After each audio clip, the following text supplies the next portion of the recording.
बच्चों हम लोग बात की थी कल इस पे हमारा भोजन पे। तो कल बताया था कि भोजन या भोज्य पदार्थ क्या होते हैं। कोई बताएगा? कोई बच्चा बताए? कौन कौन? सब बताएंगे, सबको आ गया है। अच्छा शिव शंकर बताओ तुम।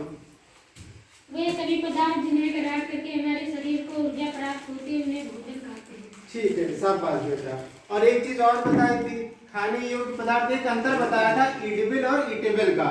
ईडेबल मतलब खाने योग्य पदार्थ और ईटेबल मतलब भक्षण करने के लिए। जैसे कि लौकी है, वो खाने योग्य तो है लेकिन क्या उसे ईटेबल बना सकते हैं? उसके लिए आप उसे साफ करो, काटो छोटा, उसे खाने। ऐसे तो लौकी खा नहीं लेते, ठीक है, वो वहां तक हो गया था। आज हम लोग बात करेंगे जो भोज्य पदार्थ लेते हैं। भोज्य पदार्थ में दो सोर्स बताए थे, स्रोत बताए थे। या तो पादप से मिल सकता है या फिर जंतु से मिल सकता है। लेकिन हमें उस भोज्य पदार्थ में अलग अलग चीजें होती हैं। क्या क्या होती है उसको संतुलित रूप में लेना होता है। जैसे कोई बिल्डिंग बनती है ना, सब लोहे से तो नहीं बनाते थे ना।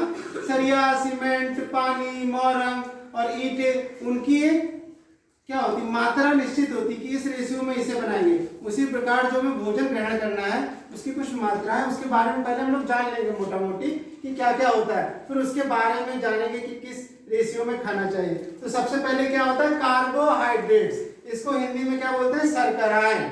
ठीक है। दूसरा क्या होता है, प्रोटीन, इसको हिंदी में क्या बोलते हैं, प्रभुजक। ठीक है। तीसरा क्या है, फैट या लिपिड, हिंदी में क्या बोलते हैं, वसा। विटामिन, चौथा है विटामिन को हिंदी में क्या बोलते हैं, जीव तत्व यानी जीवन के तत्व। पांचवा हमारा है मिनरल्स, खनिज पदार्थ हिंदी में बोला जाता है। और अंत में वाटर, जल। जल हमारा जो है ना सभी सेल्स में पाया जाता है, सभी सोर्सेज जो होते हैं खाने वाले पदार्थ उनमें पाया जाता है। तो बहुत इंपॉर्टेंट है, शरीर का तापमान भी नियंत्रित रखता है। ठीक है बच्चा। तो इसमें जो पहला कार्बोहाइड्रेट क्या करता है, ये हमें ऊर्जा प्रदान करता है। जल्दी से खाएंगे ऊर्जा मिल जाएगी। ठीक है। जैसे चीनी पी लिया, फल में खा लिया, मीठा खा लिया पदार्थ। फिर क्या दूसरा हमारा प्रभुजक, जो प्रोटीन है, प्रभुजक हमारे शरीर निर्माण में काम करती है। जैसे बाल है, क्रिएटिन नामक प्रोटीन से बना है। हमारे नाखून क्रिएटिन से बना है।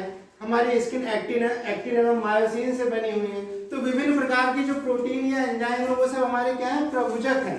ठीक है। शरीर निर्माण में काम करते हैं। ठीक है। यानी ये मूलभूत निर्माण सामग्री है। फिर आता है फैट, लिपिड, इस हिंदी में उसे वसा बोलते हैं। वसा क्या करती है, सेल्स में चिकनाई उत्पन्न करती है और विभिन्न प्रकार के जो घुलनशील, वसा में घुलनशील विटामिन है वो इसमें स्टोर रहते हैं। जैसे ए, डी, ई के जानते हो ना, फैट में घुलने वाले, वसा में घुलनशील विटामिन हैं। तो ये कह सकते हो फैट में घुलने वाले जो विटामिन का घर है ये। ठीक है, वो इधर रहते होंगे।